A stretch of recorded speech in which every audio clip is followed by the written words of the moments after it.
Visu question mark at SLC, Visu SLC, Sri Lakshmi Cave, Chidambaram, SLC, Chidambaram.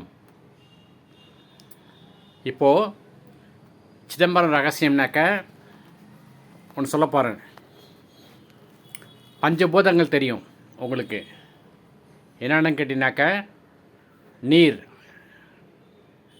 அதுக்கு சிறப்பெற்ற தலம் தான் திருச்சிக்கு அருகே உள்ள திருவனைக்காவல். அதுக்கப்புறம் உள்ளது மண், காஞ்சிபுரம் மண். அதுக்கப்புறம் காற்று, திருப்பதியில் ஆந்திர பிரதேசத்தில் திருப்பதியில் திருக்காளஹஸ்தி, அங்கே காற்று.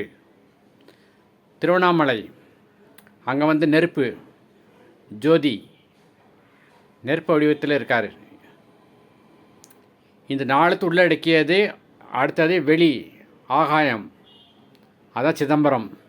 இந்த நாளத்தையும் உள்ளடக்கியது, மழையும் உள்ளடக்கியது, நிலத்தையும் உள்ளடக்கியது. பல நிலங்கள் மேலே உள்ளன, பல கோள்கள் நிலங்கள் உள்ளன. தென் காற்றும், வளிமண்டலத்தில் காற்றும் உள்ளடக்கியது. தென் சூரியனத்திலிருந்து நெருப்பும் உள்ளது. இது அத்தனையும் சேர்த்து தலம்தான் சிதம்பரம் ஆகாய தலமாக விளங்குகிறது. பஞ்சபூத தலங்களில் இது ஆகாய தலம். இது ஒரு சிதம்பர ரகசியத்தில் ஒன்று. நன்றி.